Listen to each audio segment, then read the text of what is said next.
बहुत पुरानी बात है। एक छोटा सा गांव था जहां के लोग बड़े ही भोले भाले और सरल स्वभाव के थे। वहां के निवासियों में ईर्ष्या या वैमनस्यता का कोई स्थान नहीं था। उनका मन स्वच्छ और कोमल था। वे लोग अपने अपने कामों में संलग्न रहते और जब भी फुर्सत मिलती तो सामूहिक रूप से पूजा पाठ, भजन कीर्तन में मग्न हो जाते।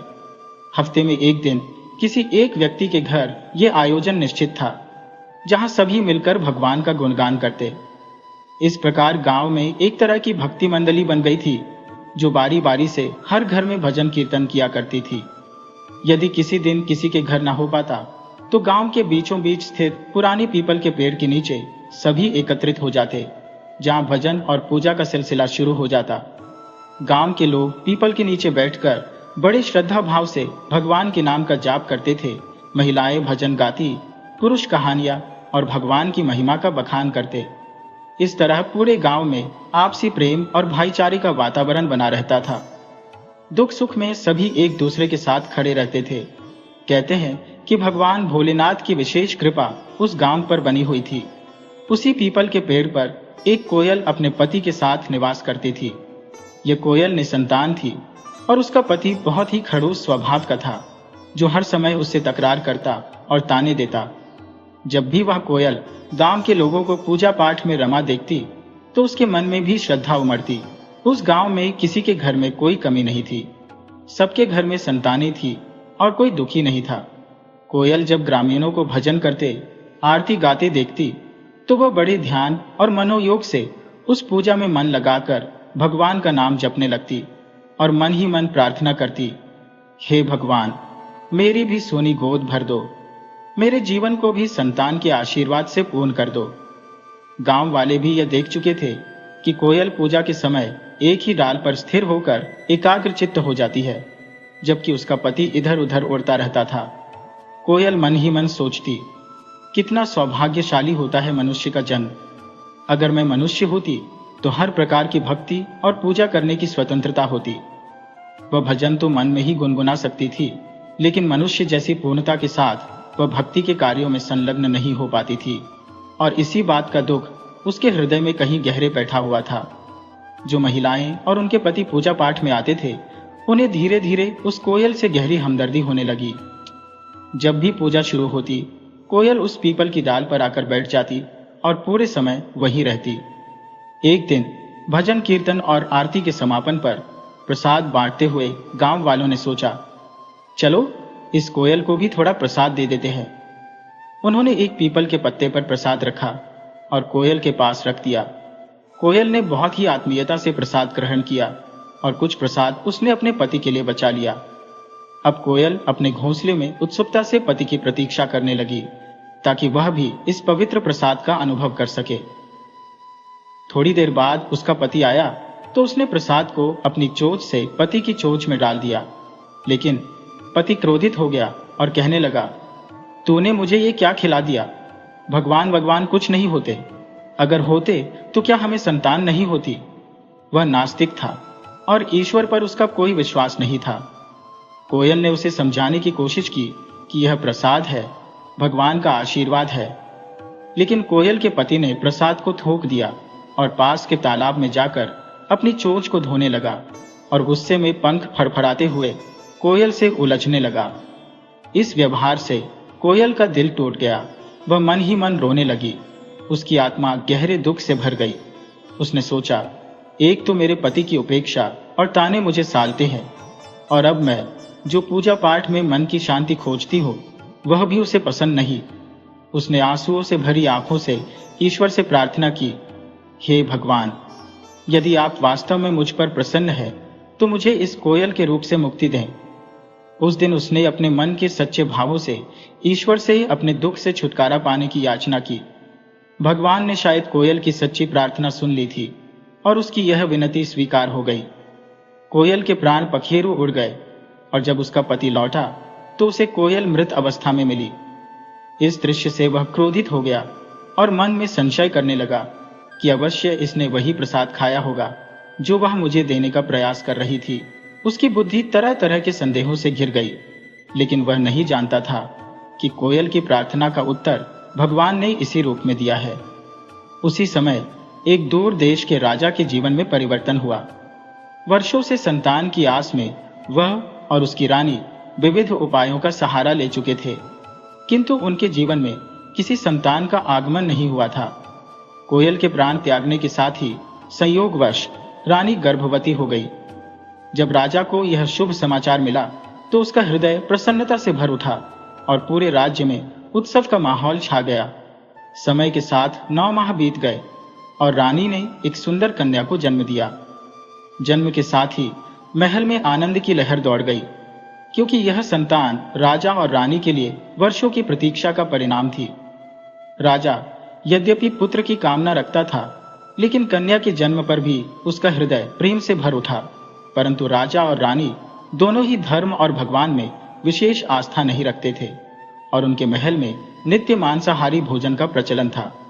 जैसे जैसे कन्या बड़ी होने लगी, उसके मुख से अनायास ही AUM, नमः शिवाय, हर हर महादेव और जय माता पार्वती जैसे मंत्रों का उच्चारण होने लगा।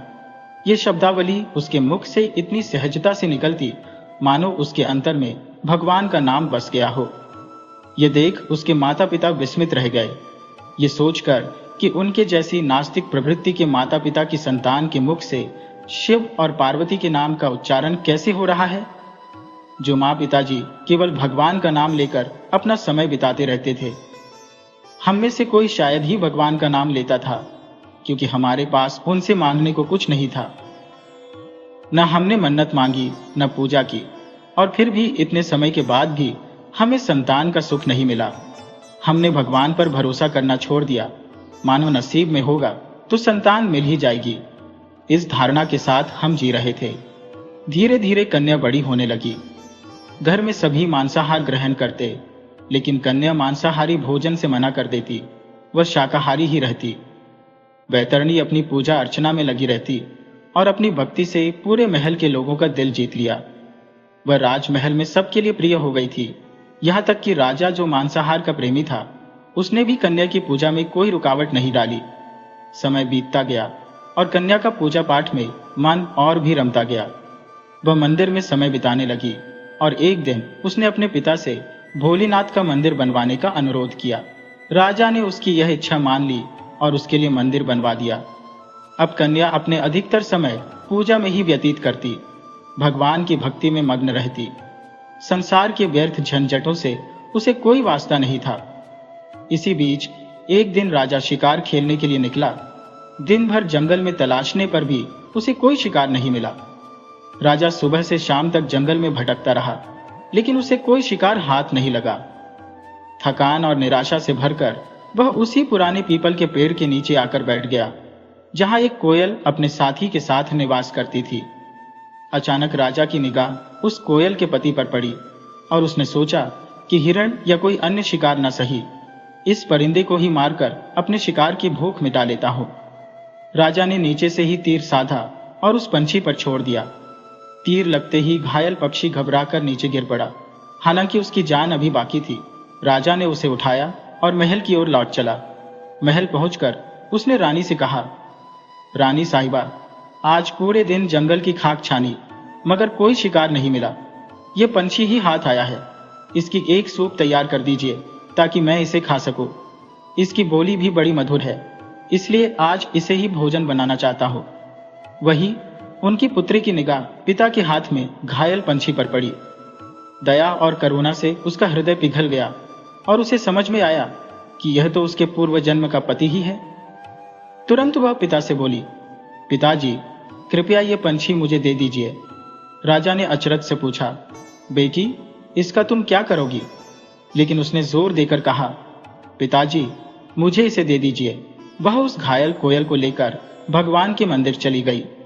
वहां उसने उसे स्नेह से सहलाया, उसके घावों पर जड़ी बूटियों का लेप लगाया, थोड़ा पानी पिलाया और उस पर पानी का छिड़काव किया। धीरे धीरे वह पंछी चेतना में लौटा। उसकी मूर्छा टूट गई। कोयल अपनी पहचान को नकार नहीं सकी और धीरे से बोली, स्वामी, क्या आपने मुझे पहचाना? घायल पंछी ने अनजाने में कहा, कौन हो तुम? मैं तुम्हें नहीं जानता। तब वह कहने लगी, स्वामी, मैं वही कोयल हूं जिसे एक बार तुमने प्रसाद देने में असावधानी के लिए बहुत उलाहने दिए थे, तुमने मुझ पर विष देने का आरोप लगाया था। उस दिन मैं अत्यंत दुखी हो गई, जीवन से थक गई और मुक्ति के अलावा मुझे कुछ सूझा ही नहीं।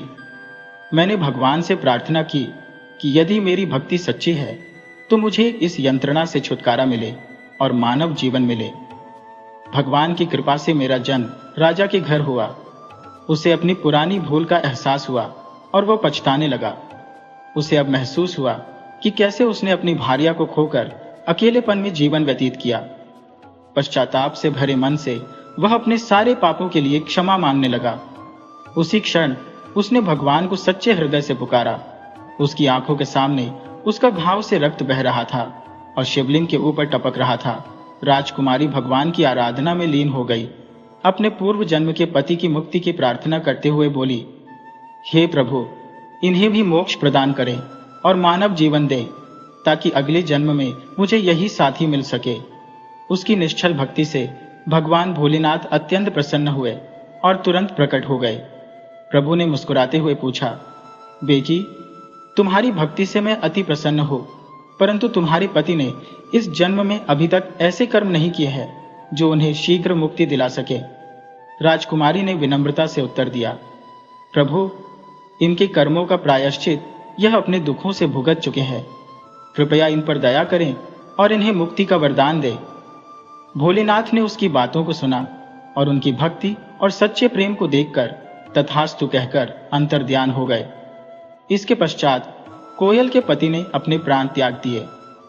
राजकुमारी ने उसके शरीर को उठा लिया और पिता के पास जाकर कहा, पिताजी, आपका शिकार अब समाप्त हो चुका है, आप इसे जो चाहे कर सकते हैं।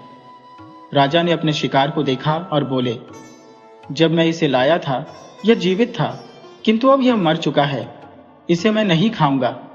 राजकुमारी ने अपने पूर्व जन्म के पति का अंतिम संस्कार कर दिया। उसने एक छोटा सा गड्ढा खोदा, कपड़े में लपेटकर उसे सम्मान पूर्वक मिट्टी में दफना दिया, क्योंकि शरीर तो अंततः मिट्टी में ही मिलना होता है। इधर कोयल के पति ने एक नए जीवन का रूप लिया और एक रानी के गर्भ में जन्म लेने की प्रक्रिया में प्रवेश किया। उस राजा के घर में कोई संतान नहीं थी और जब 9वें महीने में पुत्र रत्न की प्राप्ति हुई तो पूरे राज्य में हर्ष और उल्लास की लहर दौड़ गई। ढोल नगाड़ों की गूंज से नगर गूंज उठा। राजा ने अपने पुत्र को अत्यंत प्रेम और देखभाल के साथ पाला। समय के साथ वह पुत्र बड़ा होने लगा, यद्यपि उसे अपने पूर्व जन्म का कोई स्मरण नहीं था, क्योंकि इस जन्म में उसने आध्यात्मिक साधना में कम ही रुझान दिखाया। परंतु राजकुमारी, जो अब अपने पुनर्जन्म में जागरूक थी, वह सब जानती थी। जब राजकुमार 12 वर्ष का हुआ, उसका स्वरूप और शक्ति अत्यंत अद्भुत थी। उसके हष्ट-पुष्ट और तेजस्वी रूप को देखकर लोग उसकी सराहना किए बिना नहीं रह पाते थे। देखने में ऐसा प्रतीत होता था मानो वह किसी युवा राजकुमार का प्रतिरूप हो। अब राजा ने अपने पुत्र के लिए विवाह की तैयारी आरंभ की। उसके लिए एक उपयुक्त और सुंदर कन्या की खोज में लग गए। इधर राजकन्या, जो दिखने में युवा से भी छोटी लगती थी, वास्तव में उम्र में लड़के से बड़ी थी। वह करीब 18-19 वर्ष की हो चुकी थी, जबकि राजकुमार अभी केवल 12 वर्ष का ही था, क्योंकि कई जन्मों के उपरांत उसकी मुक्ति हुई थी। दोनों के जन्मों में कुछ अंतराल था, किंतु कहते हैं ना कि जो जोड़ियां भगवान बनाते हैं वे काल और उम्र की सीमाओं से परे होती है। उधर दोनों राजाओं के मंत्री और गुप्तचर कुंडलियों का मिलान करवाने के बाद इस विवाह को पक्का कर दिया। राजकन्या का विवाह संपन्न हुआ और जब वह विदा होकर अपने पति के साथ उसके महल में पहुंची तो उसने अपने पति को देखकर पहचान लिया। उसने पूछा, क्या तुम मुझे पहचानते हो? परंतु राजकुमार को कुछ स्मरण नहीं हुआ।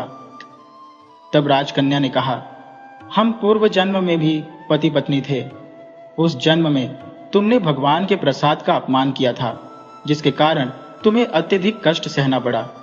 मैंने भगवान भोलेनाथ से प्रार्थना की थी कि वे तुम्हें मानव जीवन दे और हमारा पुनर्मिलन हो।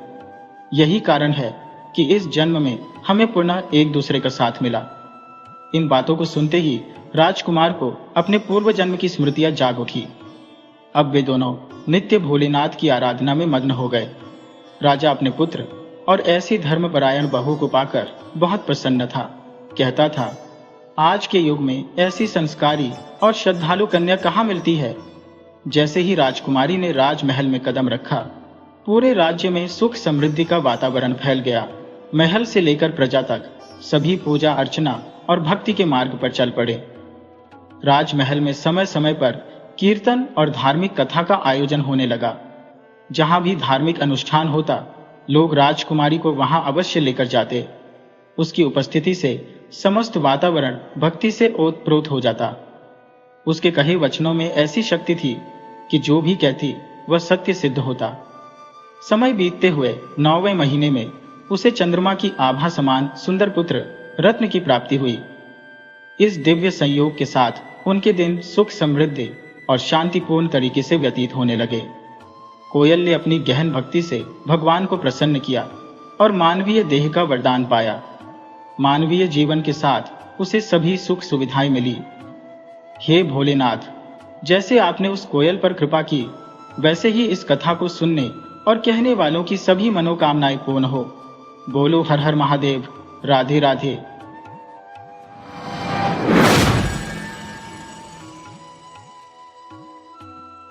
बहुत समय पहले की बात है। एक छोटे से गांव में एक निर्धन ब्राह्मण का वास था। उस ब्राह्मण की माली हालत इतनी कमजोर थी कि उसे अपने दैनिक जीवन का गुजारा भिक्षाटन से करना पड़ता था। वह अत्यंत संतोषी और निष्काम स्वभाव का था। जो कुछ भी रूखा सूखा उसे भिक्षा में मिल जाता, उसे प्रभु का प्रसाद मानकर प्रसन्न मन से स्वीकार कर लेता। युवा होने पर उसकी शादी तय समय पर संपन्न हुई और उसकी पत्नी उसके घर आ गई। गृह प्रवेश के बाद ब्राह्मण ने अपनी पत्नी को कहा, प्रिय, हम गृहस्थ जीवन में प्रवेश कर चुके हैं। इसका सबसे अहम नियम यह है कि घर में जो भी अतिथि पधारे उसका आदर सत्कार अवश्य करना चाहिए। हमें चाहिए कि हम अपने गुरुओं की आज्ञा का पालन करें और नियमित भजन संकीर्तन में समय बिताएं। चाहे हम घर में रहें या बाहर, इन नियमों का सदा पालन करना आवश्यक है। किसी भी परिस्थिति में यदि कोई अतिथि घर आए तो उसे आदर सहित भोजन कराना चाहिए। भले ही हमें भूखा रहना पड़े, हमारे घर से कोई भी भूखा लौटना नहीं चाहिए। अतिथि देवता के समान है और उसी श्रद्धा से उसकी सेवा करनी चाहिए। ब्राह्मण की ये बातें सुनकर उसकी पत्नी मुस्कुरा उठी और उसने आश्वासन दिया, मैं आपकी इन बातों का पूर्ण सम्मान करूंगी, भजन संकीर्तन और प्रभु भक्ति का ध्यान रखूंगी। आप निश्चिंत रहें। इसके बाद ब्राह्मण और उसकी पत्नी ने उस छोटे से घर में संतोषपूर्वक जीवन यापन करना प्रारंभ कर दिया। हर सुबह ब्राह्मण आसपास के गांवों में भिक्षा के लिए निकलता और जो भी प्राप्त होता उसे परमात्मा की इच्छा मानकर ग्रहण कर लेता। कई बार ऐसा होता कि भिक्षा में कुछ नहीं मिलता और दोनों को भूखे ही सोना पड़ता। फिर भी उन दोनों के मन में किसी प्रकार का क्रोध, ईर्ष्या या लालच नहीं था। दोनों संतोष के साथ अपने जीवन को प्रभु की भक्ति में बिताते रहे। भगवान, जो साक्षात लीलाधारी है, अपनी दिव्य दृष्टि से अपने भक्तों का हाल देख रहे थे। उनकी लीला बड़ी ही अनोखी और रहस्यमयी होती है। वे समय समय पर अपने भक्तों की कठिनाइयां दूर करने के लिए पृथ्वी पर किसी रूप में अवतरित होते हैं। जब कभी ब्राह्मण और उसकी पत्नी भूखे सोने को विवश होते, तब भी वे प्रभु का गुणगान करना नहीं छोड़ते। वे पूरे मनोयोग से अपने कर्तव्यों का पालन करते और जितना समय मिल पाता उसे प्रभु की भक्ति में बिताते। ऐसे निस्वार्थ भक्तों की परीक्षा लेने में प्रभु को विशेष आनंद आता है, क्योंकि उनकी श्रद्धा अमिट और अडिग होती है।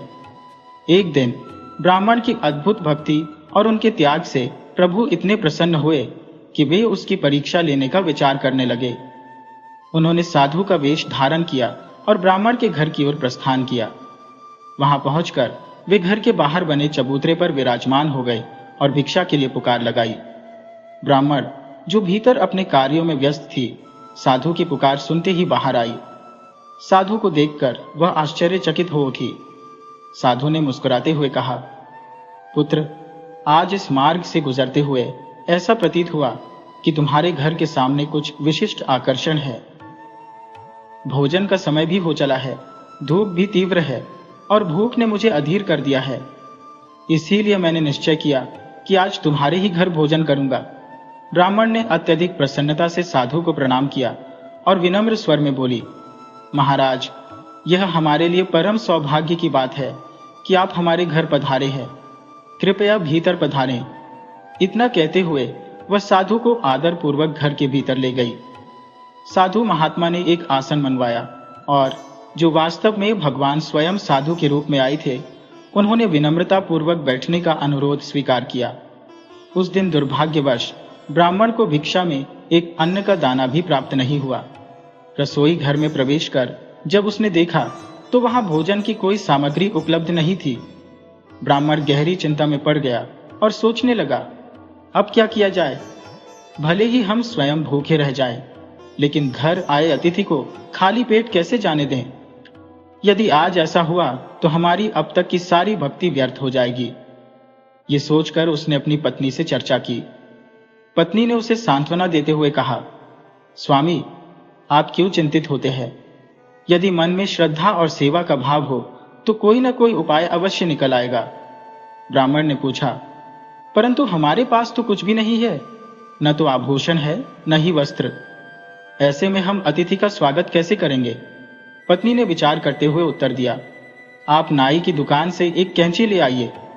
ब्राह्मण उसकी बात सुनकर तुरंत नाई की दुकान से कैंची लेकर आया। पत्नी ने अपने लंबे और सुंदर केशों को भीतर से काट लिया और ऊपर से इस प्रकार बांध दिया कि बाहर से कोई अंतर प्रतीत न हो। उसने अपने कटे हुए केश ब्राह्मण को सौंपते हुए कहा, आप इन्हें बाजार में बेच आइए और जो धन मिले उससे दाल चावल ले आइए। ब्राह्मण ने पत्नी के कहे अनुसार बाजार जाकर केश बेच दिए और आवश्यक सामग्री लेकर लौट आया। दोनों ने प्रेम और श्रद्धा के साथ साधु महाराज के लिए भोजन तैयार किया और उन्हें आदर पूर्वक परोसा।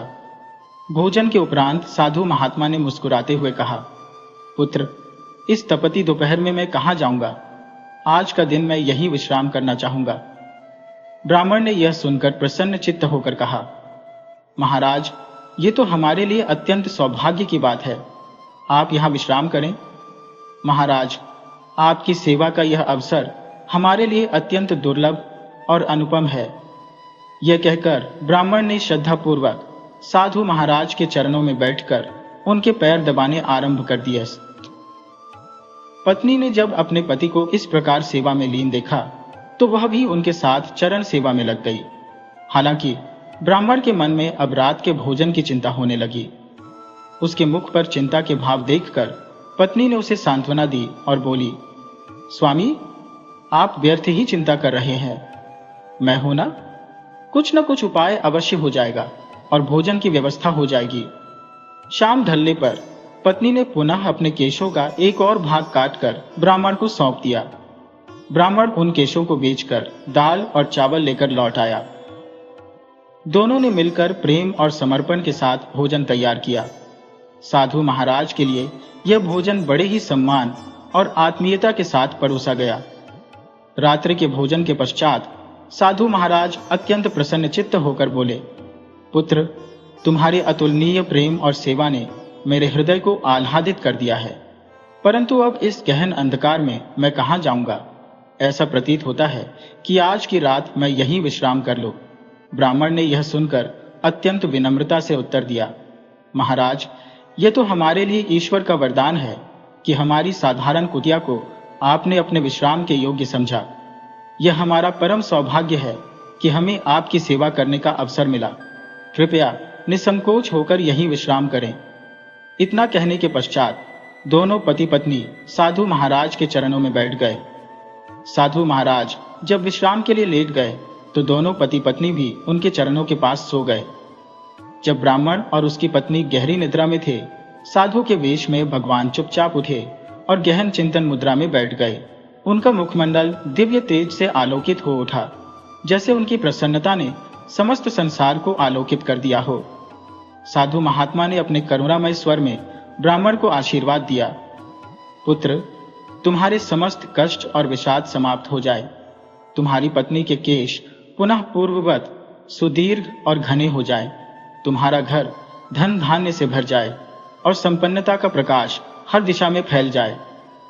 ये कहते ही साधु महात्मा अंतर्धान हो गए। प्रभात होते ही जब ब्राह्मणी की दृष्टि खुली तो उसने देखा कि उसका घर किसी दैवीय चमत्कार का साक्षी बन चुका है। पहले की साधारण झोपड़ी के स्थान पर एक भव्य महल खड़ा था, घर में अन्न और संपत्ति का अंबार लग चुका था। आश्चर्यचकित ब्राह्मणी ने अपने केशों पर हाथ फेरा तो पाया कि वे पुनः लहराते हुए लंबे और काले हो चुके हैं। वह तुरंत अपने पति को जगाते हुए बोली, स्वामी देखिए, ये सब कैसे हुआ? यह तो किसी अलौकिक कृपा का फल प्रतीत होता है। ब्राह्मण ने जब चारों ओर दृष्टि दौड़ाई तो उनके नेत्रों में अश्रुधारा बह निकली। उन्होंने कहा, हे भगवान, हम तो आपको पहचान ही नहीं सके। हमसे अनजाने में कोई सेवा में त्रुटि तो नहीं हो गई? कृपया हमें क्षमा करें। उनकी विनम्र प्रार्थना सुनकर भगवान उसी क्षण प्रकट हो गए। उनके मुख पर दैवीय आभा और संतोष का भाव था। वे बोले, पुत्र, तुम्हारे प्रेममय और निश्चल आतिथ्य ने मुझे संतुष्ट कर दिया। तुम्हारे समर्पण से मैं प्रसन्न हूँ। सदैव सुखी रहो। इतना कहकर भगवान पुनः अंतर्धान हो गए। ये कथा सुनाते हुए कहा गया, हे प्रभु, जैसे आपने उस निर्धन ब्राह्मण के सभी कष्ट हर लिए, वैसे ही इस कथा को कहने और सुनने वाले सभी लोगों के जीवन के संताप समाप्त करें। राधे राधे।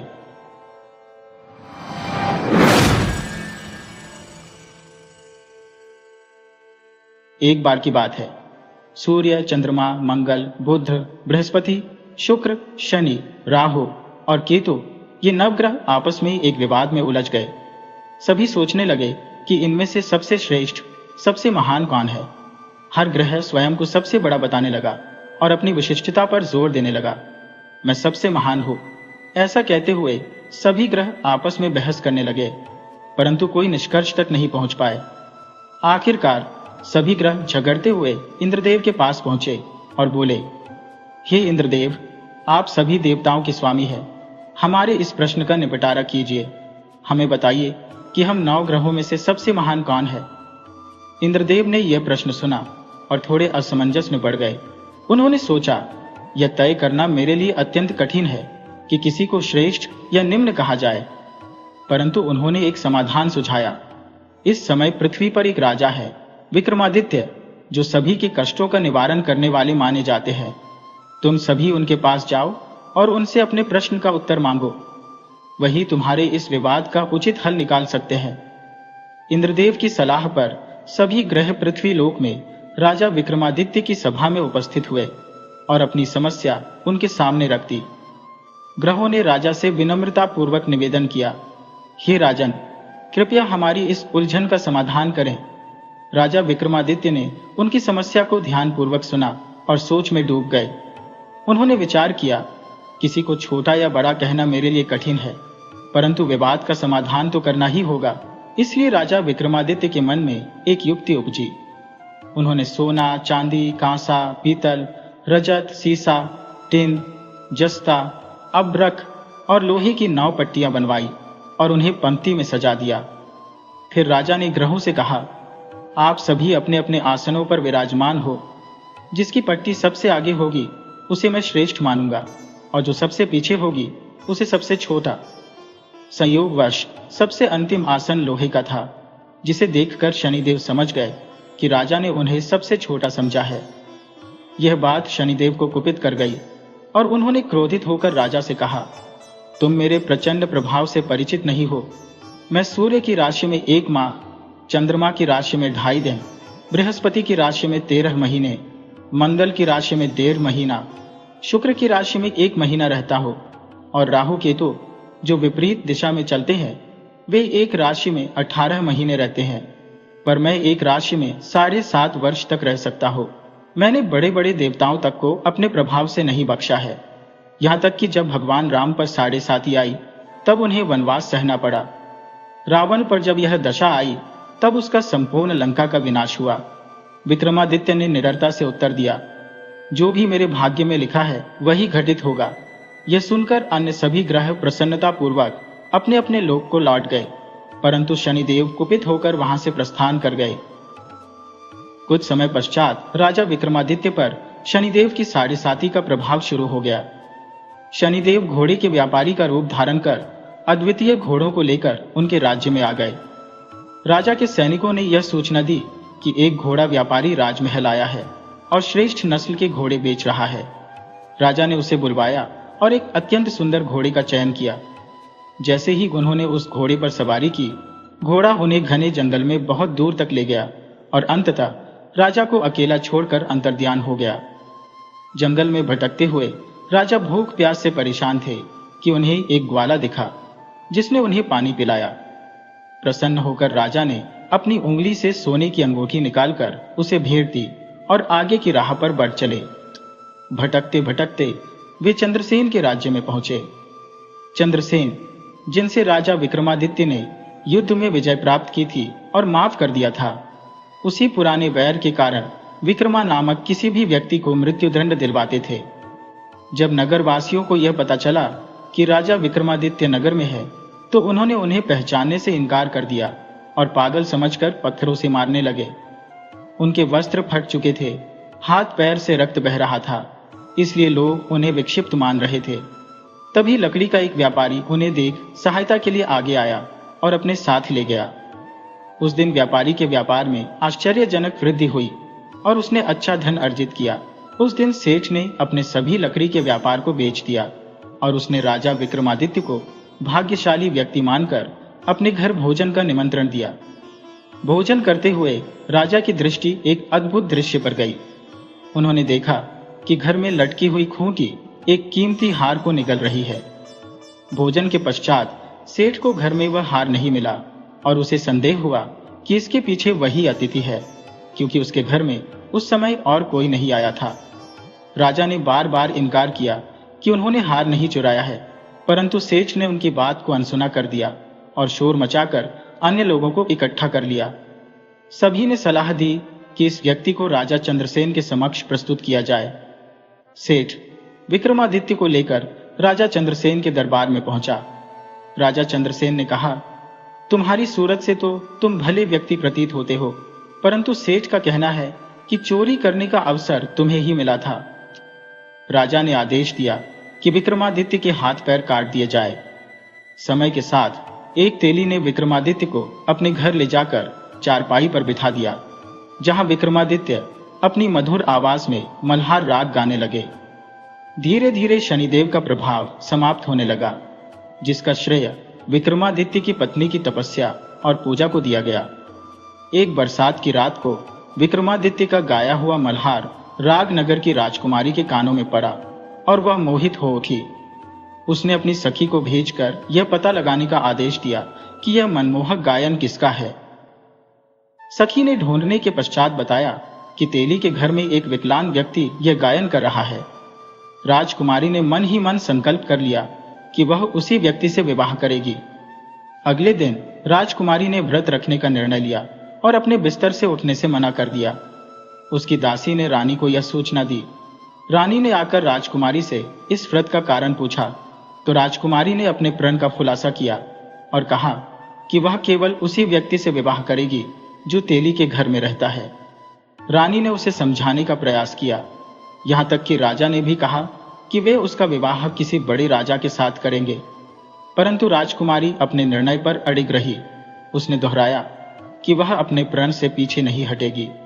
राजा ने राजकुमारी को समझाते हुए कहा, तुम अपना संकल्प त्याग दो, परंतु राजकुमारी ने दृढ़ता से उत्तर दिया, मैं अपने प्राणों की आहुति दे सकती हूँ, पर अपना प्रण कभी नहीं तोड़ूंगी।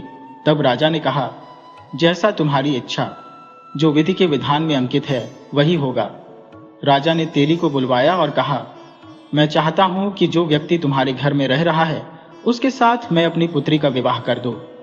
यह सुनते ही तेली ने आश्चर्य से कहा, महाराज, आप एक उच्च कुल के राजा हैं और मैं एक साधारण जात का तेली, यह कैसे संभव हो सकता है? परंतु राजा के हठ के आगे तेली को झुकना पड़ा। राजा विक्रमादित्य ने अंततः अपनी पुत्री का विवाह राजकुमारी के साथ संपन्न करवा दिया। रात्रि में जब विक्रमादित्य राजकुमारी के महल में सो रहे थे, तब आधी रात के सन्नाटे में शनिदेव प्रकट हुए और बोले, राजन, आपने मेरे कोप का सामना किया और जो भी दुख आपको मिला वह मेरे कारण था। राजा ने शनिदेव से क्षमा याचना की। शनिदेव उनके प्रति प्रसन्न होकर बोले, मैं तुम्हारे इस कष्ट के लिए माफी मांगता हूँ और तुम्हारे हाथ पैर पुनः प्रदान करता हूँ। राजा ने शनिदेव से प्रार्थना की, प्रभु, कृपया मेरे जैसे दुख किसी और को न दें। शनिदेव ने उनकी विनम्र प्रार्थना स्वीकार की और कहा, जो भी व्यक्ति मेरी कथा को सुनेगा या कहेगा, उस पर मेरी दशा का प्रभाव नहीं पड़ेगा। जो मेरी आराधना करेगा, चिंतियों को आटा डालेगा, उसकी सभी मनोकामनाएं पूर्ण होंगी। यह कहते हुए शनिदेव अंतर्ध्यान हो गए। इस दौरान राजकुमारी की नींद खुली और उसने देखा कि राजा के हाथ पैर सही हो चुके हैं। राजा ने उसे अपनी पहचान उज्जैन के राजा विक्रमादित्य के रूप में बताई और अपनी संपूर्ण यात्रा का वृत्तांत सुनाया। यह सुनकर राजकुमारी अत्यंत प्रसन्न हुई। प्रातःकाल राजकुमारी ने अपनी सखियों को अपने पति की गाथा सुनाई। ये समाचार सेठ तक भी पहुंचा, जिसने तुरंत राजा के पास जाकर क्षमा मांगी। उसने राजा के चरणों में गिरकर कहा, मैंने आप पर झूठा आरोप लगाया था, आप मुझे जो दंड देना चाहें दें। राजा ने कहा, यह सब शनिदेव की महादशा का प्रभाव था, इसमें तुम्हारा कोई दोष नहीं, अपने घर जाओ। फिर भी सेठ ने निवेदन किया कि उसकी आत्मा को शांति तभी मिलेगी जब राजा उसके घर भोजन स्वीकार करेंगे। राजा ने उसकी इच्छा स्वीकार की और सेठ ने राजमहल की शोभा के अनुरूप अनेक प्रकार के स्वादिष्ट व्यंजन बनवाकर राजा का सम्मान पूर्वक सत्कार किया। उसी क्षण राजा ने एक चमत्कारिक घटना घटते हुए देखी। जिस खोती ने पहले उस हार को निगला था, अब वही खोती उस हार को उगल रही थी। भोजन समाप्त होने के बाद सेठ ने हाथ जोड़कर राजा को कई स्वर्ण मुद्राएं भेंट की और निवेदन किया कि उसकी कन्या श्रीकंबड़ी को भी उनका सानिध्य प्राप्त हो। इसके पश्चात सेठ ने अपनी पुत्री का विवाह राजा के साथ संपन्न किया और दहेज स्वरूप विपुल धन संपत्ति तथा दास दासियों की भेंट भी दी। कुछ दिन वहां रहने के उपरांत राजा ने अपने राज्य लौटने की इच्छा प्रकट की। तब राजकुमारी और श्रीकंबरी दहेज में मिले दान दक्षिणा और दास दासियों सहित राजा के साथ उज्जैन नगरी की ओर चल पड़ी। जैसे ही नगरवासियों को राजा की आगमन सूचना मिली, संपूर्ण उज्जैन की प्रजा उनके स्वागत के लिए सज्जित हो गई। राजा के महल में प्रवेश करने पर नगर में हर्षोल्लास का माहौल बन गया और रात्र को दीपमालाएं जलाकर उत्सव मनाया गया। उस दिन राजा ने पूरे राज्य में घोषणा करवाई कि शनिदेव सभी ग्रहों में सर्वोच्च है और उनके अपमान के कारण ही उन्हें यह संकट झेलना पड़ा। राजा ने आदेश दिया कि सभी नगरवासी शनिदेव की पूजा अर्चना और कथा का आयोजन करें। इस प्रकार शनिदेव की कृपा से उज्जैन नगरी की प्रजा सुखी जीवन व्यतीत करने लगी। शनिवार के दिन पीपल के वृक्ष के नीचे जल चढ़ाना चाहिए और उस पर काली उड़द, दूध, सरसों का तेल, गुड़ तथा काले वस्त्र अर्पित कर दीपक जलाना चाहिए। पीपल के वृक्ष की 7 परिक्रमा कर एयू शम शनिश्चराय नमः का जाप करना लाभदायक होता है। शनिदेव की कथा का पाठ करना और दूसरों को सुनाना शनिदेव की विशेष कृपा प्राप्त करने का माध्यम है। इस कथा को सुनने वाले व्यक्ति के समस्त कष्ट दूर हो जाते हैं और उसके समस्त पाप नष्ट हो जाते हैं। शनिवार को काले वस्त्र धारण करना, काली उड़द की खिचड़ी का सेवन करना और काले तिल का दान करना विशेष पुण्यदायी होता है।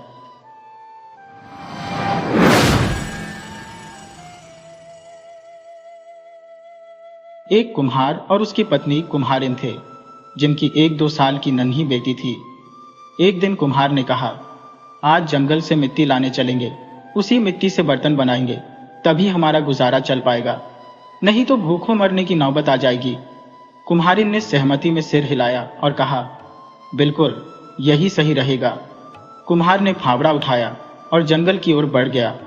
कुम्हारिन ने भी अपनी बेटी को गोद में उठाया, टोकरी हाथ में पकड़ी और अपने पति के पीछे पीछे जंगल की ओर चल पड़ी।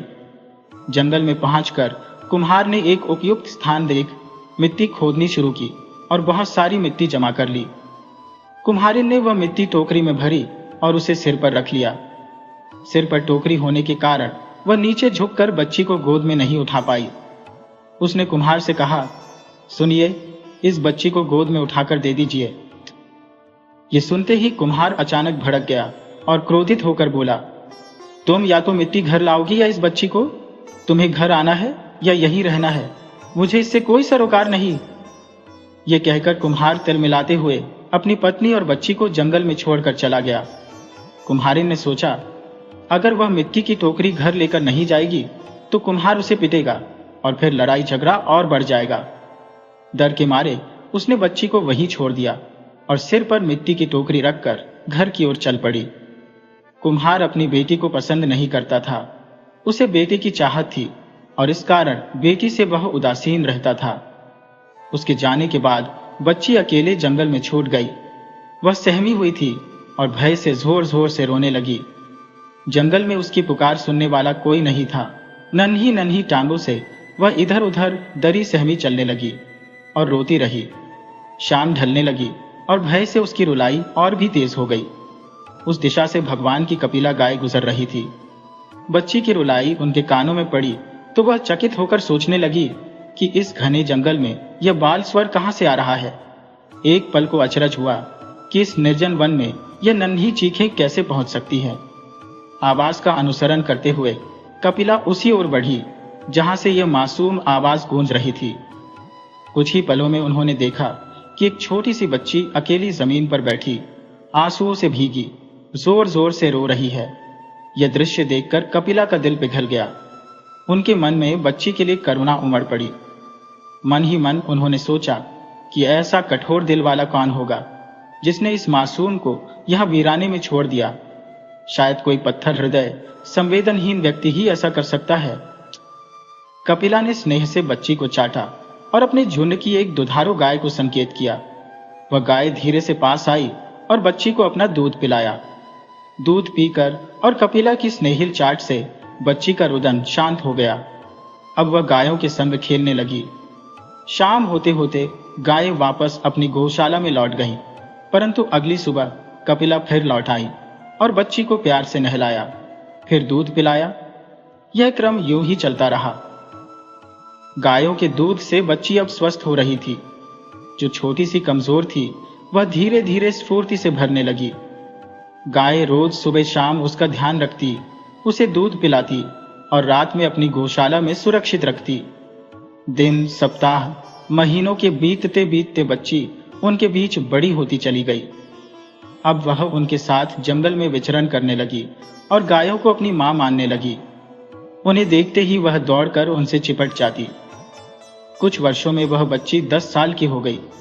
इस दौरान गायों ने देखा कि जंगल में अब उसका खुले में रहना सुरक्षित नहीं है। उन्होंने बच्ची को अपनी गौशाला में ले जाने का निश्चय किया और समझाया, बेटी, अब तुम इसी गौशाला के भीतर रहना, बाहर मत निकलना। हम जंगल से तुम्हारे लिए खाना लेकर आएंगे। इस प्रकार वह बच्ची अब गायों के स्नेह और संरक्षण में सुरक्षित रूप से गौशाला में बस गई। बच्ची ने मां से कहा, ठीक है मां। अब बच्ची दिन भर गौशाला में ही रहती और शाम होते ही गाय जंगल से उसके लिए स्वादिष्ट फल लेकर लौटती। फल खाकर वह आनंदित हो जाती और गायों का दूध पीकर तृप्त होती। एक दिन गौशाला में बैठे बैठे उसे महसूस हुआ कि भीतर रहकर उसका दम घुटने लगा है। उसे बाहर की दुनिया देखने की उत्कंठा जागी। उसने सोचा, थोड़ी देर खुली हवा में क्यों न बाहर जाऊं, और वह गौशाला से बाहर निकल आई।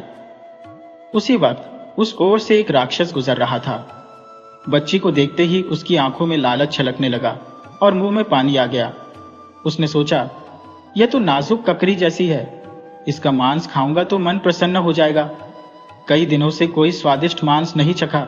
राक्षस धीरे धीरे बच्ची की ओर बढ़ने लगा। बच्ची उसकी ओर बढ़ते हुए राक्षस को देखकर भयभीत हो गई और दौड़कर वापस गौशाला में जा घुसी। उसने भीतर से दरवाजा बंद कर लिया। राक्षस को यह देखकर गुस्सा आया, फिर भी उसने मीठी आवाज में पुकारा, मेरी प्यारी बच्ची, दरवाजा खोल दो। गौशाला के पास एक आम का पेड़ खड़ा था। उस पेड़ ने बच्ची को चेतावनी दी, अरे नहीं बेटी, दरवाजा मत खोलना, ये राक्षस तुझे खा जाएगा। ये सुनकर राक्षस का क्रोध और बढ़ गया। वह आम के पेड़ के पास पहुंचा और उसे उखाड़ने के लिए पूरी ताकत से धक्के मारने लगा। आखिरकार उसने पेड़ को जोरदार प्रहार से गिरा ही दिया।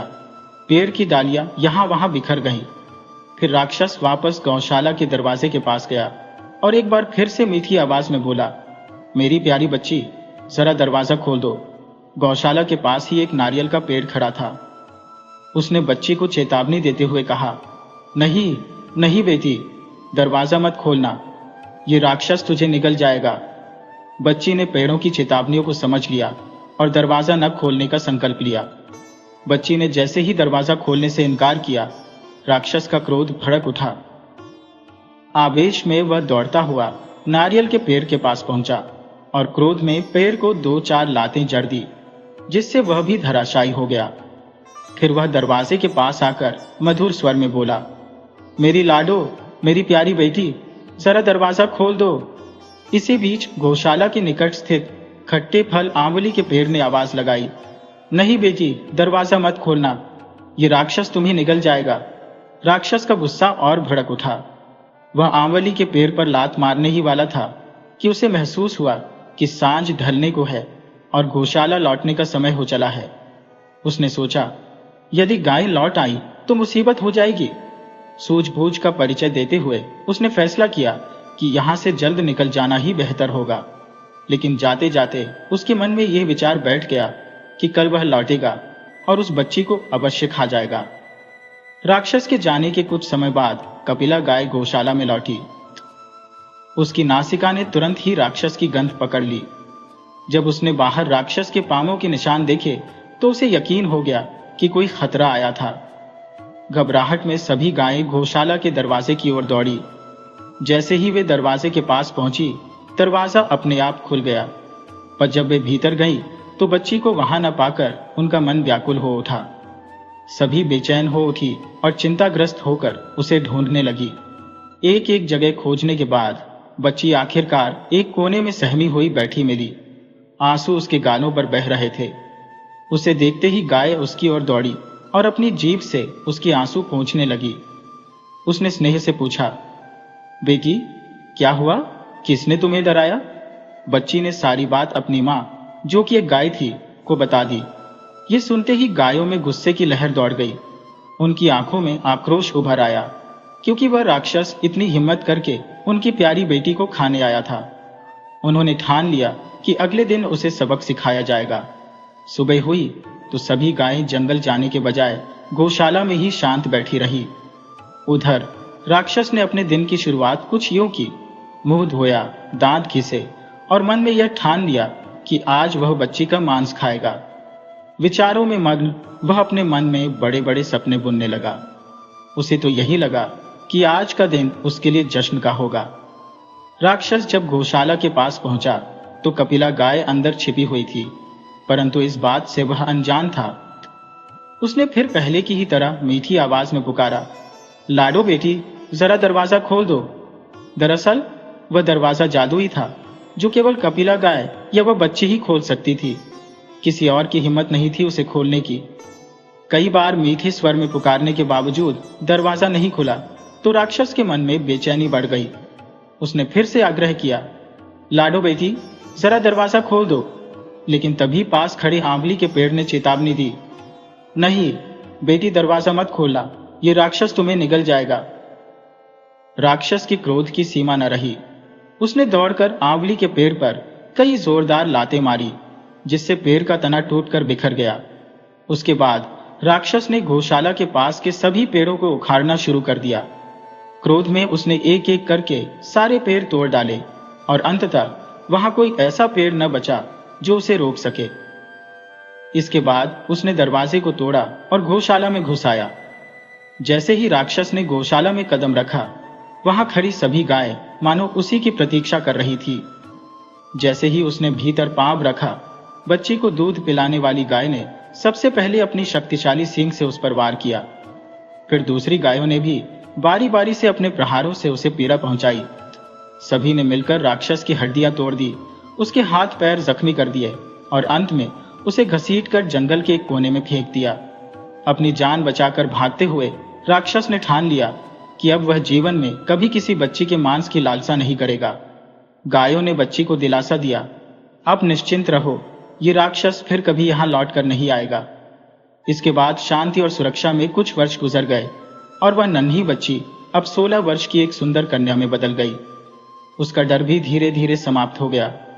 गायों के जंगल में चले जाने के बाद वह गौशाला से बाहर निकलती, झरने पर जाकर स्नान करती, पंछियों के संगीत में खो जाती, पेड़ों और लताओं के साथ खेलती और सुंदर फूलों को चुनकर अपने बालों में सजाती।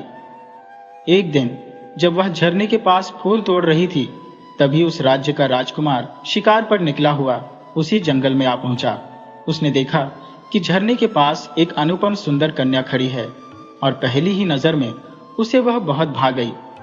लेकिन जैसे ही कन्या ने राजकुमार को देखा, वह डर से भागकर गौशाला में जा घुसी और दरवाजा अंदर से बंद कर लिया। राजकुमार का हृदय उस पर मुग्ध हो चुका था। वह महल लौट गया और अपनी माता को अपने मन की बात कह सुनाई। राजमाता ने राजा से चर्चा की और राजा ने कहा, यदि हमारे पुत्र को वह कन्या पसंद है तो उसकी इच्छा का सम्मान किया जाएगा।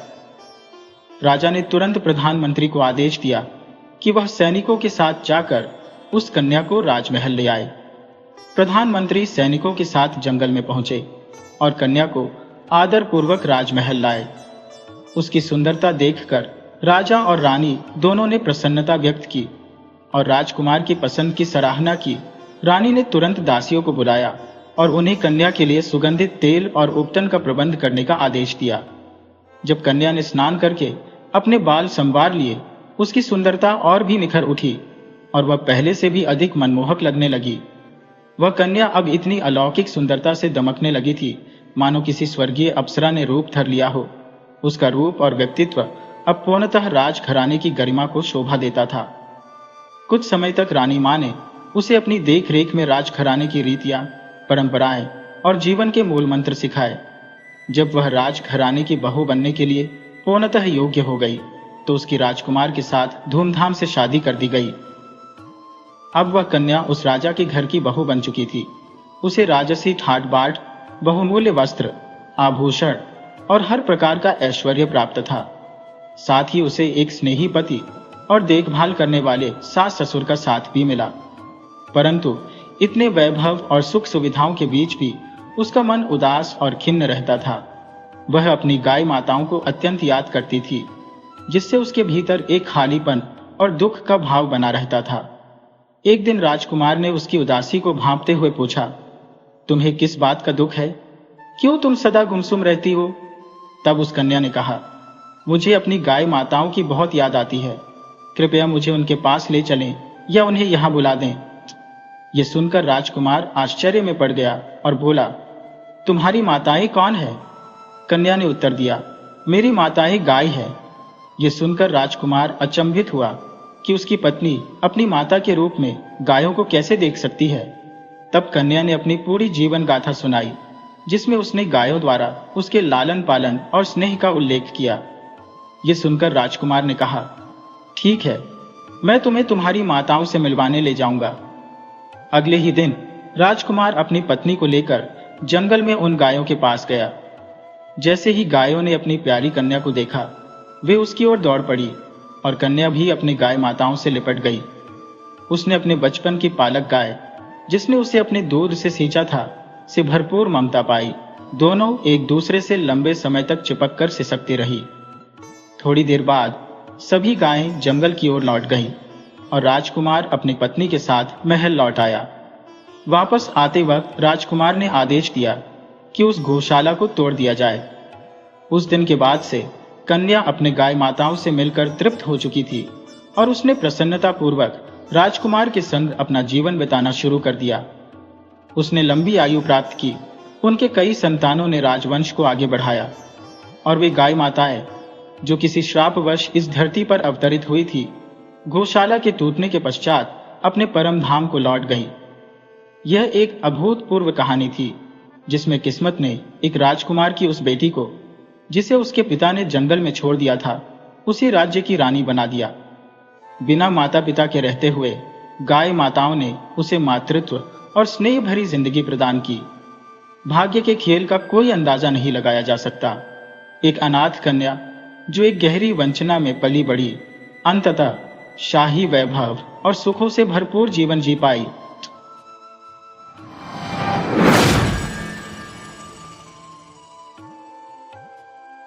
एक बहुत दूर जगह में, एक बहुत दूर देश में एक आदमी रहता था, जिसका नाम था इवान जारेविच।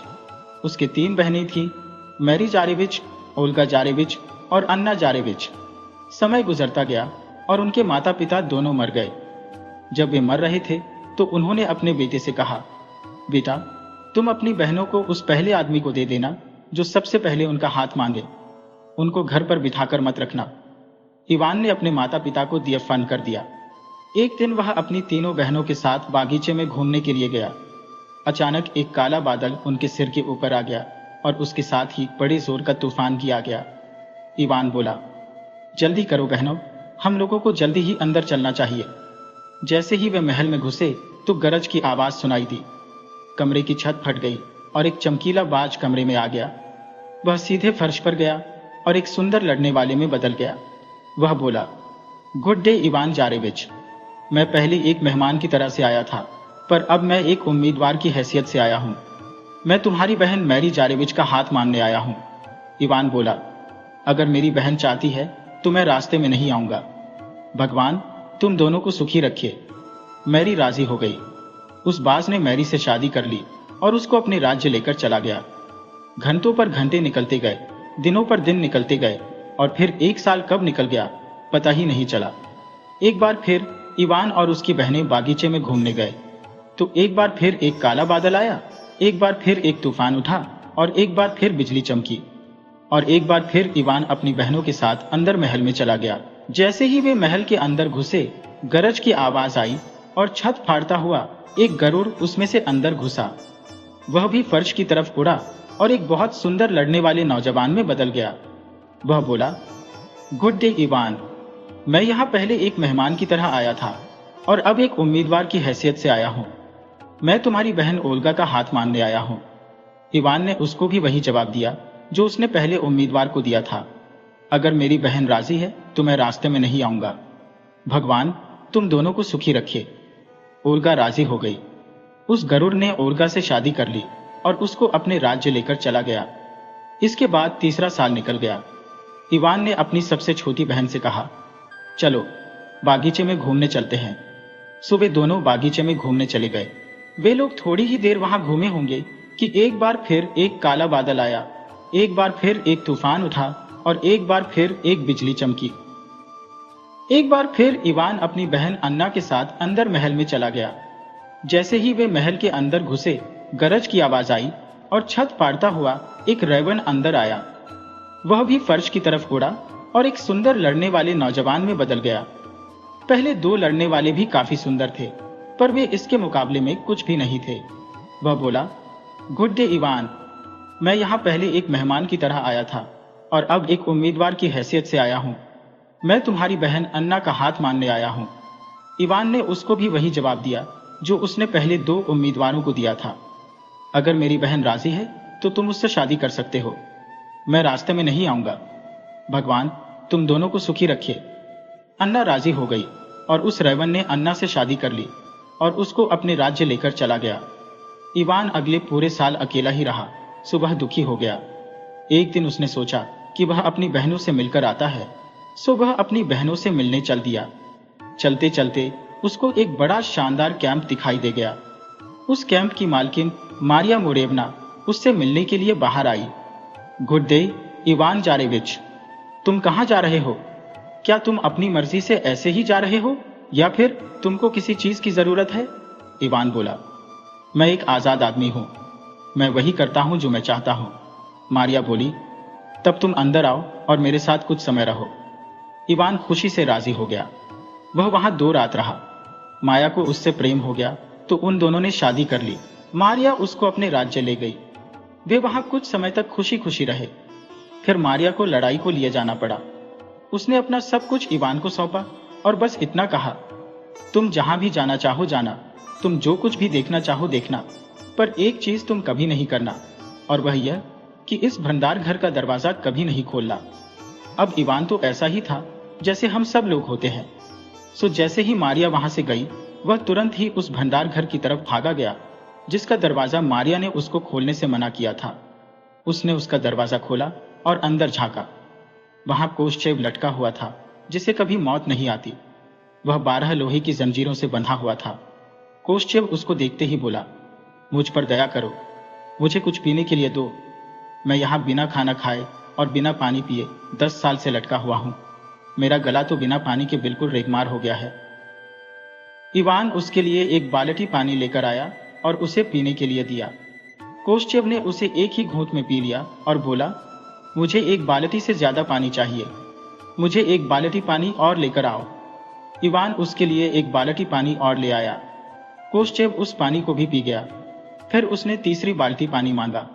इवान ने उसको तीसरी बाल्टी पानी भी ला दिया।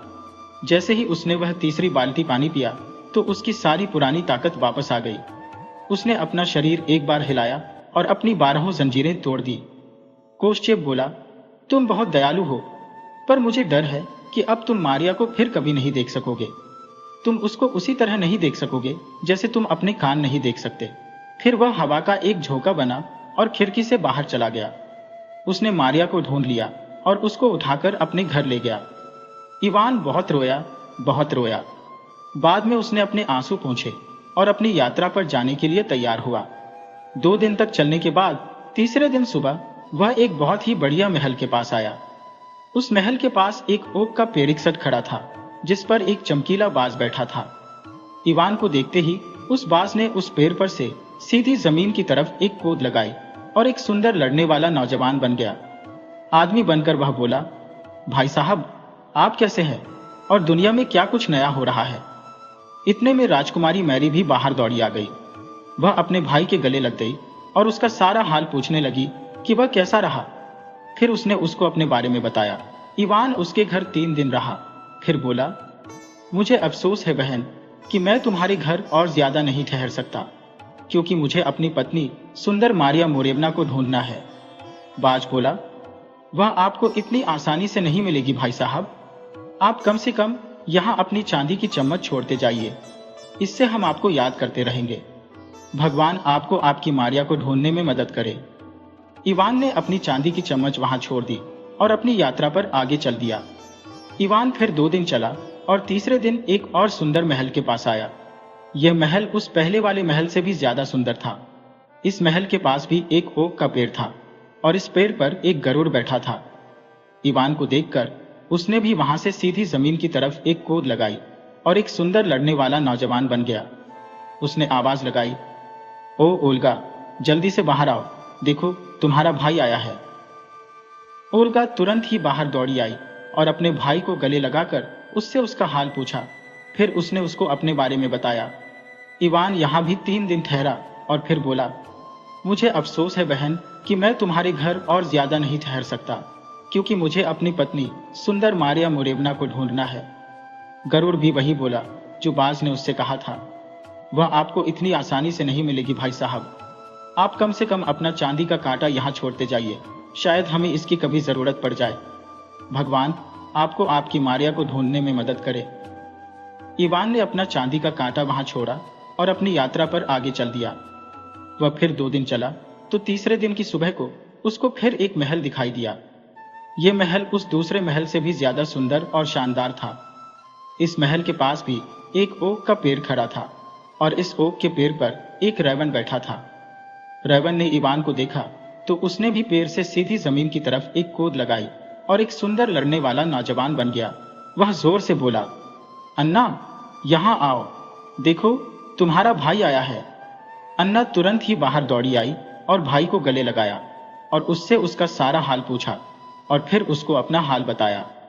इवान यहाँ भी 3 दिन ठहरा और फिर बोला, मुझे अफसोस है बहन कि मैं तुम्हारे घर और ज्यादा नहीं ठहर सकता, क्योंकि मुझे अपनी पत्नी सुंदर मारिया मोरेवना को ढूंढना है। रैवन बोला, वह आपको इतनी आसानी से नहीं मिलेगी भाई साहब। आप कम से कम अपनी चांदी का सूंघनी वाला बक्सा यहाँ छोड़ते जाइए, इसको देखकर हम आपको याद करते रहेंगे। भगवान आपको आपकी मारिया को ढूंढने में मदद करे। इवान ने अपना चांदी का सूंघनी वाला बक्सा वहां छोड़ा और उनको गुड बाय कहकर फिर अपनी यात्रा पर आगे चल दिया। वह फिर 2 दिन चला। तीसरे दिन की सुबह उसको माया मोरेवना मिल गई। जैसे ही उसने इवान को देखा तो वह बहुत खुश हुई और खुशी के मारे रो पड़ी। वह बोली, इवान, तुमने मेरी बात क्यों नहीं सुनी? तुमने उस भंडार घर का दरवाजा खोला ही क्यों और कोश्चेव को बाहर निकाला ही क्यों? इवान बोला, मुझे माफ कर दो मारिया, पर अब उस बीती बात पर रोने से क्या फायदा। अब तुम बस मेरे साथ चलो जल्दी से, इससे पहले कि कोश्चेव आ जाए। दोनों तैयार हुए और वहां से चल दिए। कोश्चेव उस दिन शिकार के लिए गया हुआ था। वह जब शाम को वापस लौट रहा था तो रास्ते में उसका घोड़ा ठोकर खाकर गिर पड़ा। अरे, तुमको क्या हो गया है? क्या घर में कुछ गड़बड़ है? घोड़ा बोला, इवान आया है और वह मारिया को ले गया है। कोश्चेव ने पूछा, क्या तुम उनको पकड़ सकते हो? घोड़ा बोला, अगर तुमको कोई खेत बोना हो, जैसे गेहूं का खेत, तो पहले उसके बीज बोने के बाद पौधों के उगने का इंतजार करो, फिर उसे काटो, फिर उसमें से भूसा निकालो, फिर उसके दानों का आटा बनाओ, फिर उस आटे की 5 ओवन भरकर डबल रोटियां बनाओ, फिर उन डबल रोटियों को खाओ, तब कहीं बाहर जाने के लिए निकलो। तब भी पता नहीं कि हम उनको पकड़ सकें या नहीं। कोश्चेव ने घोड़े को एड़ लगाई और दौड़ चला। उसने जल्दी ही इवान को पकड़ लिया। उसने इवान से कहा, मैं तुमको एक बार माफ कर सकता हूं, क्योंकि तुमने एक बार मुझे पानी पिलाया था। मैं तुमको दोबारा भी माफ कर दूंगा, क्योंकि तुमने मुझे दूसरी बार पानी पिलाया था, पर तीसरी बार मैं तुम्हारे टुकड़े टुकड़े कर दूंगा। कहकर उसने इवान से मारिया को लिया और उसको घर वापस ले आया। इवान बेचारा एक पत्थर पर बैठ गया और रोने लगा। वह वहां बैठा बैठा काफी देर तक रोता रहा। कुछ देर बाद वह फिर से मारिया को लाने के लिए चल दिया। कोश्चेव उस समय बाहर गया हुआ था। चलो मारिया। पर इवान, वह हमको बहुत जल्दी पकड़ लेगा। पकड़ लेता है तो पकड़ लेने दो, हम लोग कम से कम 1-2 घंटे तो एक साथ गुजार लेंगे। और वे दोनों वहां से फिर चल दिए। शाम को जब कोश्चेव घर लौट रहा था तो उसका घोड़ा फिर से ठोकर खाकर गिर गया। कोश्चेव बोला, तुमको क्या हो गया है? क्या घर में फिर कुछ गड़बड़ है? इवान आया है और मारिया को ले गया है। क्या तुम उसको पकड़ सकते हो?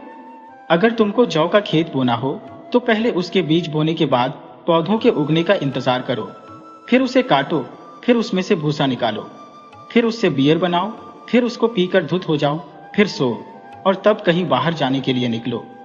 तब भी पता नहीं कि हम उनको पकड़ सकें या नहीं। कोश्चेव ने फिर अपने घोड़े को एड़ लगाई और दौड़ चला। बहुत जल्दी ही उसने इवान को फिर से पकड़ लिया। मैंने तुमको पहले ही कहा था इवान, कि तुमको मारिया को देखना इतना ही मुश्किल होगा जितना कि अपने कान देखना। इतना कहकर उसने मारिया को उठाया और उसको लेकर घर आ गया। और इवान वहां फिर वही अकेला बैठा रह गया। वह फिर वहां बैठा बैठा काफी देर तक रोता रहा। पर एक बार फिर वह मारिया को लेने जा पहुंचा। इत्तेफाक से उस बार फिर कोश्चेव शिकार के लिए गया हुआ था। चलो मारिया। पर इवान, इस बार तो वह तुम्हारे टुकड़े टुकड़े कर देगा। करने दो, पर मैं तुम्हारे बिना नहीं रह सकता। सुबह फिर तैयार हुए और फिर वहां से चल दिए। पर शाम को लौटते हुए कोश्चेव का घोड़ा फिर से ठोकर खाकर गिर पड़ा। कोश्चेव बोला, तुमको क्या हो गया है? क्या घर में कुछ गड़बड़ है? इवान आया है और मारिया को ले गया है। कोश्चेव ने फिर अपने घोड़े को एड़ लगाई और उसे दौड़ाकर इवान को बहुत जल्दी ही पकड़ लिया। वहां पहुंचकर उसने इवान के छोटे छोटे टुकड़े किए, उनको एक बैरल में भरा, बैरल के मुंह को गोंद से बंद किया, बैरल को लोहे की छलनों से बांधा और समुद्र में फेंक दिया और मारिया को लेकर चला आया। उसी समय इवान अपनी जो चांदी की चीजें अपने तीनों जीजाओं के पास छोड़ आया था, वे सब काली पड़ गईं। उनको काला पड़ते देखते ही वे सब चिल्लाए, अरे, ऐसा लगता है कि इवान के साथ कुछ खराब हो गया है। गरुड़ तुरंत ही नीले समुद्र की तरफ उड़ गया। उसने उसमें से वह बैरल निकाला और उसको किनारे पर ले आया। बाज उड़ा और जिंदगी का पानी ले आया और रेवन मौत का पानी लाने के लिए उड़ गया। तीनों चिड़ियों ने उस बैरल को तोड़ा, उसमें से इवान के शरीर के सारे टुकड़े निकाले, उनको अच्छी तरह से धोया और फिर से उनको उनकी जगह पर लगा दिया। रेवन ने उन टुकड़ों पर मौत का पानी छिड़का तो उसके वे सब टुकड़े एक साथ जुड़ गए। बाज ने उस शरीर के ऊपर जिंदगी का पानी छिड़का तो इवान ने सांस ली और वह उठकर खड़ा हो गया और बोला, ओह मेरे भगवान, मुझे लगता है कि मैं कई दिनों तक सोता रहा। उसके तीनों जीजा एक साथ बोले, तुम तो कई दिनों से भी ज्यादा दिनों तक सोते रहते अगर हम ना होते। तुम्हारी छोड़ी हुई तीनों चीजों ने काली पड़कर हमें बता दिया कि तुम्हारे साथ कुछ गड़बड़ हो गई है। बस हम सब तुमको बचाने भागे और तुम्हें बचा लिया। अब तुम हमारे साथ चलो और कुछ दिन हमारे साथ रहो। इवान बोला, नहीं मेरे जीजा लोगों, अभी नहीं, मुझे आज ही जाना होगा। मुझे अभी भी मारिया को ढूंढना है। और वह माया को लाने के लिए फिर चल दिया। जब उसने मारिया को ढूंढ लिया तो उसने मारिया से कहा, तुम पहले कोश्चेव को ढूंढो और उससे यह पता लगाओ कि उसको इतना अच्छा घोड़ा कहां से मिला। मारिया ठीक समय का इंतजार करती रही और ठीक मौका मिलते ही उसने उससे यह पूछा कि उसको इतना अच्छा घोड़ा कहां से मिला। कोश्चेव बोला, यहां से 1/3 जमीन पार करके जमीन के चौथे हिस्से में आग की नदी के उस पार एक बाबा यागा रहती है। उसके पास एक घोड़ी है जो उसको रोज एक बार दुनिया घुमाने ले जाती है। उसके पास और भी बहुत सारी घोड़ियां हैं। मैंने उसके पास 3 दिन रहकर उसके घोड़ियों के चरवाही का काम किया था। उस समय मैंने उसका एक भी घोड़ा नहीं खोया था। बस इसी बात से खुश होकर उसने मुझे अपनी यह बच्ची घोड़ी मुझे इनाम में दे दी थी। मारिया ने आश्चर्य से पूछा, पर तुमने वह आग की नदी कैसे पार की? कोश्चेव बोला, ओह, वह नदी? उसको पार करने के लिए तो मेरे पास एक जादू का रुमाल है। बस मुझे उसको अपने दाहिने कंधे के ऊपर केवल 3 बार हिलाने की जरूरत पड़ती है और फिर वह एक ऊंचा पुल बन जाता है। वह पुल उन आग की लपटों को पार करके वहां तक पहुंचने के लिए काफी ऊंचा होता है। मारिया ने उसके कहे गए सारे शब्द बखूबी याद कर लिए और फिर उनको इवान को बता दिए। उसने कोश्चेव का रूमाल भी चुरा लिया। इवान ने उस रूमाल के सहारे वह आग की नदी पार की और बाबा यागा की खोज में चल दिया। वह काफी दूर तक बिना खाए पिए चलता रहा। अब उसको भूख लगाई थी। वह खाने के लिए इधर उधर कुछ ढूंढ रहा था कि तभी उसको समुद्र के ऊपर एक अजीब सी चिड़िया आती दिखाई दी। उस चिड़िया के साथ उसके कुछ बच्चे भी थे, तो इवान ने सोचा कि वह उनमें से एक बच्चे को खाकर अपनी भूख मिटाएगा। पर वह चिड़िया बोली, नहीं इवान, नहीं, तुम मेरे बच्चे को छोड़ दो। एक दिन मैं तुम्हारी सहायता जरूर करूंगी। इवान ने उसके बच्चे को छोड़ दिया और आगे बढ़ गया। आगे जंगल में उसको शहद की मक्खियों का एक छत्ता मिला, तो वह बोला, मैं थोड़ा सा शहद ही खा लेता हूं। रानी मक्खी बोली, नहीं इवान नहीं, मेरा शहद तो छूना भी मत। एक दिन मैं तुम्हारी सहायता जरूर करूंगी। सो इवान ने शहद भी छोड़ा और आगे बढ़ गया। आगे चलकर उसको एक शेरनी मिली जो अपने बच्चों के साथ खेल रही थी। उसने कहा, मैं एक शेर का बच्चा ही खा लेता हूं, नहीं तो मैं तो अब भूख से मर ही जाऊंगा। शेरनी बोली, नहीं नहीं इवान, मैं एक दिन तुम्हारी सहायता जरूर करूंगी। मेहरबानी करके मेरे बच्चे को मत खाओ। ठीक है, मैं तुम्हारे बच्चे को नहीं खाता, पर तुम अपना वायदा याद रखना। इस तरह वह बेचारा भूखा ही घूमता रहा। काफी देर के बाद वह बाबा यागा के घर तक पहुंच सका। उसके घर के चारों तरफ 12 खंभे लगे हुए थे। उन 12 खंभों में से एक खंभे के सिवा सभी खंभों पर आदमियों की खोपड़ियां लगी हुई थी। इवान बोला, गुड डे दादी माँ, गुड डे। इवान, तुम यहाँ क्या कर रहे हो? तुम यहाँ अपनी मर्जी से आए हो या फिर किसी जरूरत से आए हो? मैं आपके पास काम करने के लिए आया हूँ। मुझे आपकी एक छोटी घोड़ी चाहिए, जैसी तुम्हारी मर्जी। पर इसके लिए तुमको ज्यादा काम करने की जरूरत नहीं है, केवल 3 दिन ही काम करने की जरूरत है। अगर तुम मेरी घोड़ियों को ठीक से रखोगे तो तुमको एक घोड़ी मिल जाएगी, पर अगर तुम मेरी एक घोड़ी को भी खो दोगे तो मैं तुम्हारा सिर काट दूंगी और जो मेरा यह आखिरी खंभा खाली पड़ा है उस पर लगा दूंगी। तैयार हो? इवान राजी हो गया। बाबा यागा ने उसको कुछ खाना पीना दिया और उसको काम पर लगा दिया। इवान ने घोड़ियों को बाहर निकाला। उन्होंने अपनी पूंछ हिलाई और घास के मैदान की तरफ भाग गईं। इससे पहले कि वह उनको देखता, वे तो इधर उधर भागकर चली गईं। वह एक पत्थर पर बैठ गया और रोने लगा। कुछ देर बाद उसको नींद आ गई। सूरज छिपने वाला था कि तभी वह समुद्र के ऊपर उड़ने वाली अजीब चिड़िया वहां आई और इवान को जगाया।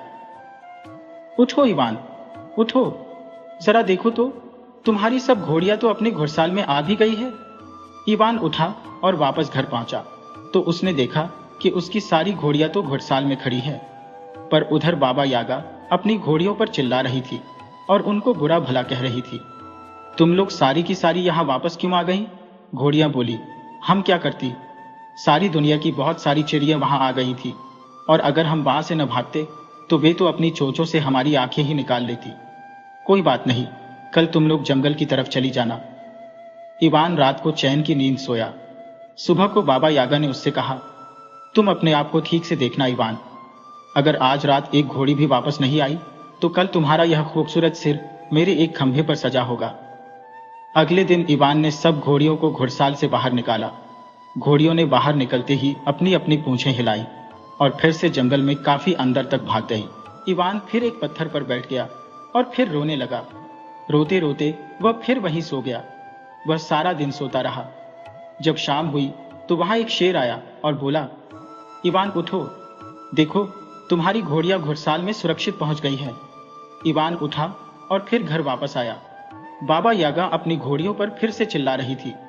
वह अपनी घोड़ियों पर पहले दिन से भी ज्यादा गुस्सा थी। तुम लोग घर वापस क्यों आई? बेचारी घोड़ियां बोली। हम क्या करती, सारी दुनिया के जंगली जानवर हमको फाड़ खाने के लिए वहां आ गए थे। बाबा यागा बोली, ठीक है, कल तुम लोग नीले समुद्र की तरफ भाग जाना। रात को इवान चैन की नींद सोया। सुबह को बाबा यागा ने इवान से कहा, इवान, इन घोड़ियों का ध्यान रखना। अगर तुमने एक भी घोड़ी खोई तो तुम्हारा यह सुंदर सिर मेरे उस 12वें खंभे पर टंगा होगा। इवान ने फिर घोड़ियां घुड़साल से बाहर निकाली। बाहर निकलते ही उन्होंने सबने अपनी अपनी पूंछें हिलाई और नीले समुद्र की तरफ भाग गईं। वहां जाकर वे नीले समुद्र में गायब हो गईं। इवान फिर एक पत्थर पर बैठ गया और रोने लगा। रोते रोते वह फिर सो गया। जब शाम हो गई तो वहां एक शहद की मक्खी भिनभिनाती आई और इवान से बोली, इवान, जाओ, घर जाओ। हमने तुम्हारी सब घोड़ियां घुड़साल में भेज दी है, पर ध्यान रखना कि अब तुम बाबा यागा के सामने नहीं आना। वह तुमको देख नहीं पाए। तुम घुड़साल में घोड़ियों के चारे के बर्तन के पीछे छिप जाना। वहां पर एक बहुत ही गंदी सी खाल की बीमारी वाली बच्ची घोड़ी है जो हमेशा गोबर में लेटी रहती है। तुम उस घोड़ी को चुरा लेना और वह भी आधी रात के बाद, और उसको लेकर भाग जाना। इवान उठा और घुड़साल की तरफ चल दिया और घोड़ियों के खाने के बर्तन के पीछे जाकर छिप गया। उधर बाबा यागा अपनी घोड़ियों को फिर से डांट रही थी। तुमको फिर से वापस आने की क्या जरूरत थी? घोड़ियां बोली, हम कुछ भी नहीं कर सके। वहां उतनी सारी शहद की मक्खियां थी जितनी कभी तुमने जिंदगी भर में नहीं देखी होंगी। वे हमारे ऊपर सब तरफ से उड़ उड़कर आ रही थी और हमारी हड्डियों तक काटने की कोशिश कर रही थी। यह सुन बाबा यागा सोने चली गई। आधी रात को इवान ने वह गंदी सी खाल की बीमारी वाली बच्ची घोड़ी उठाई और उस पर चढ़कर आग की नदी की तरफ दौड़ गया। वहां जाकर उसने अपना रूमाल अपने दाहिने कंधे के ऊपर 3 बार हिलाया तो वहां एक बहुत ऊंचा पुल खड़ा हो गया।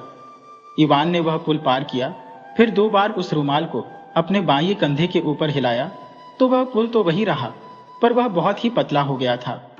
अगली सुबह बाबा यागा ने देखा कि उसकी एक बच्ची घोड़ी गायब थी। वह गुस्से में आग बबूला होकर तुरंत ही अपनी लोहे की ओखली में कूदी, अपने मूसल से उसको चलाया और अपनी झाड़ू से अपना रास्ता साफ करती हुई दौड़ गई। वह आग की नदी पर आई तो सामने उसको पुल दिखाई दिया। उसने सोचा, कितना शानदार पुल है, और यह कहकर वह उस पुल के ऊपर दौड़ गई। पर यह क्या, वह पुल तो बीच में ही टूट गया। बाबा यागा उस आग की नदी में सिर के बल गिर पड़ी और एक बहुत ही दर्द मौत मारी गई। इवान ने उस बच्ची घोड़ी को घास के मैदान में घास खिलाकर मोटा किया। कुछ ही दिनों में वह बहुत ही बढ़िया घोड़ी हो गई। इवान एक बार फिर मारिया के पास गया। वह तुरंत ही बाहर निकलकर आई और खुशी से बोली, ओह इवान, तुम अभी जिंदा हो। इवान ने फिर उसको वह सब कुछ बताया जो उसके साथ वहां हुआ था और कहा, चलो यहां से चलें। मारिया बोली, पर इवान, मुझे डर लगता है। अगर कहीं कोशाचेव हम लोगों को फिर से पकड़ ले तो, और तुम्हारे टुकड़े टुकड़े कर दे तो? इवान बोला, नहीं, इस बार वह ऐसा नहीं कर सकेगा। मेरी घोड़ी हवा की रफ्तार से भागती है। सो वे दोनों उस घोड़ी पर चढ़े और वहां से भाग लिए। शाम को कोशाचेव जब घर वापस लौट रहा था तो उसका घोड़ा फिर से ठोकर खाकर गिर पड़ा। अरे तुमको क्या हो गया है? क्या घर में फिर कुछ गड़बड़ है? घोड़ा बोला, इवान आया है और वह मारिया को ले गया है। कोशाचेव ने पूछा, क्या तुम उनको पकड़ सकते हो? घोड़ा बोला, पता नहीं। इस बार इवान के पास एक नया घोड़ा है जो मुझसे भी ज्यादा तेज दौड़ता है। कोशाचेव चिल्लाया, नहीं, मैं इस बात को सहन नहीं कर सकता। यह तो मुझे पता नहीं कि कोशाचेव अपने घोड़े पर कितने घंटे या कितने दिन तक उसके पीछे भागा, पर आखिर में उसने इवान को पकड़ ही लिया। कोशाचेव अपने घोड़े से जमीन पर कूदा और इवान को अपनी तलवार से मारने ही वाला था कि इवान की घोड़ी ने उसको बहुत जोर से लात मारी और उसका सिर छोटे छोटे टुकड़े होकर बिखर गया। इवान ने उसको फिर अपना एक मोटा सा डंडा मारकर खत्म कर दिया। फिर उसने एक बहुत बड़ी आग जलाई, कोशाचेव का शरीर उसमें जलाया और उसकी राख को चारों तरफ बिखेर दिया। माया कोशाचेव की घोड़ी पर चढ़ी, इवान अपनी घोड़ी पर चढ़ा और दोनों वहां से चल पड़े। पहले वे रैवन के घर गए, फिर गरुड़ के घर गए और फिर बाज के घर गए। तीनों महलों में उनका जोर शोर से स्वागत हुआ। उसकी बहनों ने कहा, इवान, हमको तो लगा था कि अब हम तुमको देख ही नहीं पाएंगे, पर अब हमको पता चल गया कि तुमने यह यात्रा क्यों की थी। सारी दुनिया में तुम्हारी पत्नी जैसी सुंदर और कोई लड़की तो हो ही नहीं सकती। वह अपनी इन तीनों बहनों के साथ कुछ कुछ दिन रहा, बहुत सारी दावतें खाई और फिर अपने राज्य की तरफ चल दिया। वहां उसने मारिया के साथ बहुत दिनों तक खुशी खुशी राज किया।